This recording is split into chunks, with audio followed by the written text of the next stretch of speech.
जय हिंद दोस्तों, स्वागत है आपका द मयंक रिपोर्ट चैनल पे। दोस्तों, बिहार पुलिस का जो एग्ज़ाम हुआ 21 अगस्त 2024 को, इनका हम कुछ क्वेश्चन मेरे पास जो आए हैं विद्यार्थियों के द्वारा, जो मेमोरी बेस्ड क्वेश्चन है, जो उनको याद रहा और उन्होंने व्हाट्सएप पे भेजा, उसी के आधार पे हम कुछ आप लोग को डिस्कशन करा रहे हैं, ताकि आगे की शिफ्ट में जिसका एग्ज़ाम हो तो वो क्वेश्चन का लेवल का उसको पता चल पाए और उस प्रकार से जो थोड़ा बहुत तैयारी है वो और अपना अच्छा कर पाए। और जिसका एग्ज़ाम आज हुआ है वो अपना क्वेश्चन को मिलाइए कि यही क्वेश्चन आया है या नहीं, क्योंकि हर जिला में जो है अलग अलग क्वेश्चंस आ रहे हैं।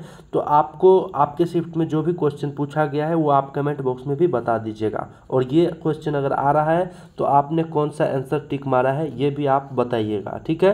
तो आप देख रहे हैं द मयंक रिपोर्ट। उम्मीद करते हैं चैनल सब्सक्राइब आप किए होइएगा, नहीं किए हैं तो प्लीज़ कर लीजिए, क्योंकि इस तरह का वीडियो जो है हम लगातार इस चैनल पर आप लोग के लिए अपडेट करते रहते हैं। चलिए, क्वेश्चन नंबर 1, मतलब सेट अलग अलग सेट में अलग अलग नंबर में क्वेश्चन हो सकता है, लेकिन क्वेश्चन शायद यही था क्योंकि विद्यार्थियों के द्वारा ही क्वेश्चन भेजे गए हैं।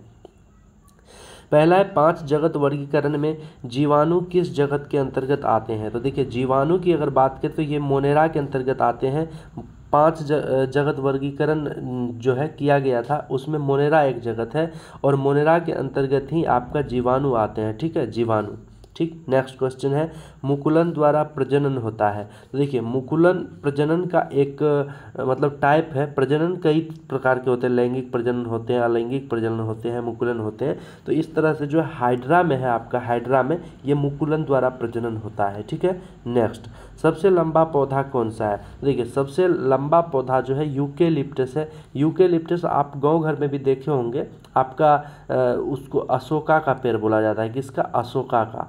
अशोका का पेड़ बोला जाता है। और यूकेलिप्टस के बारे में समझ लीजिए कि ये जो है बहुत ज़्यादा पानी ज़मीन से खींचता है, इसलिए इसको मतलब प्लांट किंगडम में ऊंट का संज्ञा दिया गया है कि ये एक ऊंट है। ऊंट मतलब जैसे मतलब एनिमल में ऊंट जो है पानी स्टोर कर लेता है, बहुत ज़्यादा पानी पी लेता है और लंबे समय तक चलता है, वही काम इसका है। ये ज़मीन से जो है बहुत ज़्यादा पानी खींच लेता है, उसके बाद पानी का अगर सूखापन भी आ गया तो भी ये जीवित रहता है, अच्छे से ये अपना काम चलाते रहता है, ठीक है। नेक्स्ट, टेरिडोफाइट्स क्या है। तो टेरिडोफाइट्स में आपका ऑप्शन में था फर्न, तो फर्न वाला ऑप्शन जो है सही है। फर्न एक टेरिडोफाइट्स है, ठीक है। नेक्स्ट, प्रकाश संश्लेषण की क्रिया पौधे के किस भाग में होती है। तो देखिए, प्रकाश संश्लेषण की क्रिया पौधे के लगभग सभी भाग में होती है। जिस भी भाग में हरा रंग होता है यानी कि क्लोरोप्लास्ट पाया जाता है, उसमें आपका प्रकाश संश्लेषण की क्रिया देखने के लिए मिलता है, ठीक है। नेक्स्ट क्वेश्चन पे चलते हैं, 6 नंबर क्वेश्चन। पाचन तंत्र का भाग कौन सा नहीं है। तो देखिए, पाचन तंत्र के 4 ऑप्शन थे आपका, उसमें 3 ऑप्शन जो है मुख गुहा था, उसके बाद आमाशय था, अग्न्याशय था। तो ये सब जो है पाचन तंत्र का भाग है। उसमें एक फेफड़ा या डायफ्राम या कुछ इस तरह का दिया होगा जो कि श्वसन तंत्र का भाग था, तो यहाँ पर हम फेफड़ा मान के चल रहे हैं। तो फेफड़ा जो है आपका ये श्वसन तंत्र का भाग है, पाचन तंत्र का भाग नहीं है, तो फेफड़ा इसमें राइट आंसर हो जाएगा। नेक्स्ट क्वेश्चन है, किडनी का कौन सा भाग मूत्रवाहिका से जुड़ा हुआ है। तो देखिए, किडनी का जो है लास्ट भाग, जो उसका उत्सर्जित पदार्थ जो है बाहर जो निकलता है वो मूत्रवाही नलिका में जुड़ा हुआ होता है, तो मूत्रवाही नलिका राइट आंसर हो जाएगा। नेक्स्ट है, पृथ्वी पर गुरुत्वाकर्षण का मान कितना होता है। देखिए, पृथ्वी पर गुरुत्वाकर्षण का मान की अगर बात करें तो ये 9.8 मीटर प्रति सेकंड स्क्वायर होता है। देखिए, गुरुत्वाकर्षण भी एक प्रकार का त्वरण ही है, जो कि हर मतलब बड़े पिंड जो है छोटे पिंड को अपनी ओर आकर्षित करता है, और उसे ही गुरुत्वाकर्षण कहा जाता है। प्रकृति में सबसे कमजोर बल का संज्ञा दिया गया है गुरुत्वाकर्षण बल को, और इसका वैल्यू कितना होता है 9.8 मीटर प्रति सेकंड स्क्वायर, ठीक है। नेक्स्ट, डीएनए का फुल फॉर्म क्या है। तो देखिए, डीएनए, यहाँ पर डीएनए का फुल फॉर्म पूछा है, तो डीएनए का फुल फॉर्म होता है डाईऑक्सी राइबो न्यूक्लिक एसिड, ठीक है। क्या होता है? Deoxy ribo nucleic acid. देखिए, वीडियो अगर पसंद आ रहा हो, वीडियो में बने हुए हैं, तो वीडियो को लाइक ज़रूर कर दीजिएगा। लाइक करने से वीडियो जो है आगे और भी लोगों तक पहुँचेगा। आपका एक लाइक जो है हमें बहुत ज़्यादा मोटिवेट करेगा। चलिए, नेक्स्ट क्वेश्चन है, उपभोक्ता संरक्षण अधिनियम। उपभोक्ता संरक्षण अधिनियम कब आया था? तो 1986 में। देखिए अधिनियम से रिलेटेड क्वेश्चन जो है कई शिफ्ट में पूछा जा रहा है, तो एक बार आप गूगल पर सर्च करिएगा इम्पोर्टेंट अधिनियम, आपको 8, 10, 15 के लगभग अधिनियम आ जाएगा, उसको एक एक बार देख लीजिए, क्योंकि इस बार जो है एक एक क्वेश्चन पे आपका जो है कटअप निर्धारित होगा। 50-55 नंबर पे कटअप जाएगा दोस्तों। कटअप का हम आगे बात करेंगे आगे के वीडियो में, जब पूरा एग्जाम खत्म हो जाएगा एनालिसिस करने के बाद, तो फिर आपको पता चलेगा, ठीक है। तो इसलिए जो है एक एक क्वेश्चन पर आप मेहनत करिए। उपभोक्ता संरक्षण अधिनियम कब आया था? तो 1986 में आया था, ठीक है। मनुष्य के श्रवण की क्षमता, मनुष्य के श्रवण की क्षमता कितना होता है? तो 20 से 20,000 हर्ट्ज के बीच होता है। देखिए कभी कभी क्वेश्चन में ये भी पूछ देता है 20 हर्ट्ज से 20 किलो हर्ट्ज, ठीक है, 20 किलो हर्ट्ज। तो 20 किलो हर्ट्ज का भी वैल्यू कितना होता है? 20,000 ही होता है। तो इसके लिए घबराना नहीं है, सेम वही आंसर होगा, ठीक है। चलिए नेक्स्ट क्वेश्चन पे चलते हैं। नेक्स्ट क्वेश्चन है 12 नंबर, विरल से सघन माध्यम में जाने पर प्रकाश क्या होता है? तो देखिए यहाँ पर आप दो माध्यम बना लीजिए, ठीक है। यहाँ पर अभिलंब डालते हैं, इधर मान लीजिए ऊपर हमारा क्या है? सघन माध्यम है। तो हम कहाँ थे? 12 नंबर क्वेश्चन पे। देखिए विरल से सघन माध्यम में जाने पर प्रकाश क्या होता है? तो देखिए इधर हो गया सघन माध्यम मान लीजिए, और इधर हो गया क्या? विरल माध्यम। तो यहाँ पर जैसे ही प्रकाश हमको विरल से हमको सघन में ले जाना है, विरल से, तो यहाँ पर अभिलंब के तरफ जो है मुड़ जाएगा, ठीक है। ये सीधा ना जा कर के अभिलंब की तरफ मुड़ जाएगा। ये जो है डॉटेड लाइन है, इधर ना जा कर के इधर मुड़ गया, यानी कि अभिलंब के तरफ मुड़ जाएगा। यही इसका राइट आंसर हो जाएगा, ठीक है। नेक्स्ट क्वेश्चन है समांतर क्रम में धारा का प्रतिरोध निकालने का फॉर्मूला क्या है? तो देखिए समांतर क्रम में धारा का प्रतिरोध निकालने का फॉर्मूला क्या है? तो यहाँ पर हम आपको बताते हैं। देखिए जैसे यहाँ पर एक तार गया और यहाँ ऊपर यहाँ पर एक प्रतिरोध लगा दिए, यहाँ नीचे इधर, फिर एक प्रतिरोध यहाँ पर लगाए और एक प्रतिरोध नीचे में लगाए। तो यहाँ R1 है मान लीजिए, यहाँ R2 है, यहाँ R3 है, ठीक है। अब R इक्विवेलेंट अगर निकालना है तो 1/R इक्विवेलेंट करके ऊपर में 1/R1 plus 1/R2 plus 1/R3, ठीक है। इस तरह से आपको निकालना पड़ेगा समांतर क्रम में। और अगर श्रेणी क्रम में रहेगा, नेक्स्ट शिफ्ट में पूछ सकता है, तो डायरेक्ट R इक्विवेलेंट अगर निकालना है आपको तो R1 plus R2 plus R3 direct जोड़ देना है, ठीक है। तो श्रेणी क्रम में निकल जाएगा। नेक्स्ट यांत्रिक ऊर्जा क्या है? तो देखिए यांत्रिक ऊर्जा जो है पोटेंशियल एनर्जी और काइनेटिक एनर्जी के योग को आपका यांत्रिक ऊर्जा कहा जाता है। पोटेंशियल एनर्जी का फार्मूला होता है mgh और काइनेटिक एनर्जी का फार्मूला होता है 12mv², ठीक है। नेक्स्ट ब्लड कौन सा उत्तक है? तो देखिए ब्लड जो है आपका, ब्लड ये एक संयोजी उत्तक है, संयोजी उत्तक। नेक्स्ट क्वेश्चन, नेक्स्ट है पराग कोश से परागकण का निकलकर वर्तिकाग्र तक पहुंचने की क्रिया को क्या कहते हैं? तो देखिए इसको जो है आप परागन कहते हैं, परागन। इससे जो है आपका नए पुष्प का निर्माण होता है परागन क्रिया के बाद। नेक्स्ट क्वेश्चन है मेरुरज्जु का निर्माण कहाँ होता है? तो मेरुरज्जु का निर्माण जो है मेडुला ऑब्लंगाटा में होता है। नेक्स्ट सोचने की क्षमता मस्तिष्क के किस भाग में होती है? तो देखिए सोचने की क्षमता की अगर बात करें तो ये मस्तिष्क के अग्रभाग में होती है, अग्रभाग, ठीक है। नेक्स्ट भूकंप की तीव्रता नापने का यंत्र क्या है?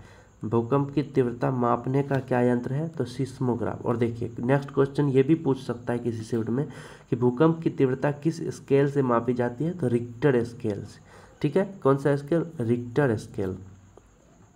नेक्स्ट कांग्रेस का प्रथम अधिवेशन कब हुआ था? देखिए कांग्रेस के प्रथम अधिवेशन की अगर बात करें तो 1885 ईस्वी में A.O. ह्यूम द्वारा 72 सदस्यों के साथ आपका कांग्रेस का गठन हुआ था और वहीं पर जो है प्रथम अधिवेशन हुआ। इस अधिवेशन की अध्यक्षता आपका व्योमेश चंद्र बनर्जी ने किया था, ठीक है। तो ये बात भी आपको ध्यान में रखना है। नेक्स्ट क्वेश्चन, नेक्स्ट है एहोल अभिलेख का निर्माण किसने करवाया था? देखिए एहोल अभिलेख का निर्माण जो है आपका पुलकेशिन द्वितीय ने करवाया था। पुलकेशिन द्वितीय जो है दक्षिण भारत के राजा थे और इन्होंने ही एहोल अभिलेख का निर्माण करवाया था। नेक्स्ट क्वेश्चन है अकबर हरम दल से मुक्त कब हुआ। तो देखिए अकबर जो है हरम दल से मुक्त आपका 1562 में हुआ था। 1562 जो है राइट आंसर है। नेक्स्ट, महात्मा गांधी को कहाँ जाते समय भारतीयों के द्वारा काला झंडा दिखाया गया था। तो देखिए काला झंडा की अगर बात करें तो ये कराची जाते समय दिखाया गया 1931 में। ठीक है, कब? 1931 में। 1931 में जब कराची अधिवेशन, कांग्रेस के कराची अधिवेशन में महात्मा गांधी जा रहे थे तो इनको जो है काला झंडा दिखा करके विरोध प्रदर्शन किया गया था, क्योंकि इन्होंने जो है भगत सिंह, सुखदेव और राजगुरु के फांसी को नहीं रोक पाया था। इस कारण से जो है इनको काला झंडा दिखाया गया। और कराची अधिवेशन की अध्यक्षता जो है सरदार वल्लभ भाई पटेल के द्वारा किया गया था। नेक्स्ट क्वेश्चन, सदन में गणपूर्ति से संबंधित अनुच्छेद संविधान के किस अनुच्छेद में है। देखिए गणपूर्ति से संबंधित अनुच्छेद जो है 100 में है, अनुच्छेद 100। गणपूर्ति के लिए आपका सदस्यों की संख्या का 1/10 संख्या, टोटल सदस्यों की संख्या का 1/10 आपका सदन में होना चाहिए। यानी कि 543 अगर लोकसभा में सीट है तो आपका 543/10 यानी कि 55 सीट। 54.3 आदमी तो हो नहीं सकता है, तो यानी 55 आदमी से ऊपर अगर रहेगा लोकसभा में तो वो गणपूर्ति माना जाएगा, अन्यथा नहीं।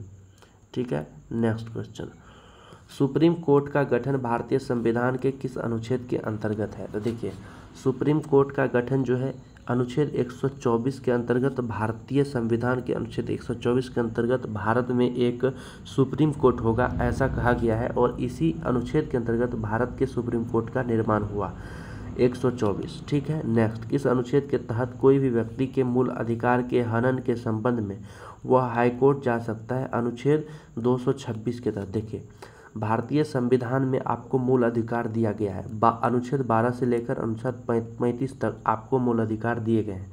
इसका अगर कोई भी व्यक्ति हनन करता है या कोई भी संगठन हनन करता है तो इसके लिए आप इसके विरोध में सुप्रीम कोर्ट या हाई कोर्ट दोनों जगह जा सकते हैं। सुप्रीम कोर्ट जाने के लिए अनुच्छेद 32 के तहत जाइएगा और अनुच्छेद 226 के तहत हाई कोर्ट जा सकते हैं। यहाँ पर हाई कोर्ट के बारे में पूछा गया है तो 226। नेक्स्ट शिफ्ट में आपको अनुच्छेद 32 से भी क्वेश्चन पूछा जा सकता है, तो ये भी आपको ध्यान रखना है। नेक्स्ट क्वेश्चन है पुराने संसद भवन के वास्तुकार कौन थे। तो पुराने संसद भवन के वास्तुकार जो है आपका कौन थे, तो एडविन लुटियन थे। कौन थे? Edwin Lutyens.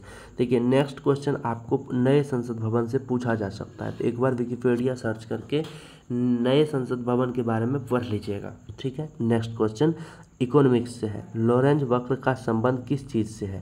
तो देखिए लॉरेंज वक्र जो है आपका सापेक्ष गरीबी निकालने के लिए एक वक्र है। ठीक है, इस तरह से वो वक्र बनता है, इसमें सापेक्ष गरीबी का पता लगाया जाता है, तो गरीबी निर्धारण राइट आंसर हो जाएगा। नेक्स्ट क्वेश्चन है मेट्टूर बांध किस नदी पर है। देखिए मेट्टूर बांध जो है आपका कावेरी नदी पर है और यह चेन्नई में है। कहाँ है? चेन्नई में, कावेरी नदी पर। ठीक है, नेक्स्ट सरक्रीक क्या है। तो सरक्रीक देखिए सरक्रीक एक जगह है आपका कच्छ के रण के ऊपर का साइड में। यहाँ पर जब भारत के का आप नक्शा बनाइएगा, यहाँ पर नक्शा जब बनाइएगा तो ये आपका यहाँ पर आपका ये वाला भाग जो है अरुणाचल प्रदेश वाला हो गया, और ये अपना यहाँ पर आपका सरक्रीक है। ठीक है, यहाँ पर सरक्रीक है, इधर पाकिस्तान है, इधर भारत है, तो ये वाला जो है विवाद का एक स्थान है, तो भारत पाकिस्तान विवाद का एक स्थान है। ठीक है, चलिए नेक्स्ट क्वेश्चन पे चलते हैं। नेक्स्ट है रानी दुर्गावती टाइगर रिजर्व किस राज्य में स्थित है। तो ये मध्य प्रदेश में है। नेक्स्ट है पंचतंत्र के रचयिता कौन थे। तो ये विष्णु शर्मा थे। नेक्स्ट क्वेश्चन अभी तक मिल नहीं पाया है, अगर आपका आज के शिफ्ट में एग्जाम था तो कमेंट बॉक्स में क्वेश्चन कमेंट कर दीजिएगा ताकि और विद्यार्थी को जो है हेल्प हो सके। मिलते हैं किसी और वीडियो में, तब तक के लिए जय हिंद। कमेंट ये डिस्क्रिप्शन में आपको व्हाट्सएप ग्रुप का लिंक मिल जाएगा, उससे आप व्हाट्सएप ग्रुप में जुड़ सकते हैं। धन्यवाद वीडियो देखने के लिए, जय हिंद।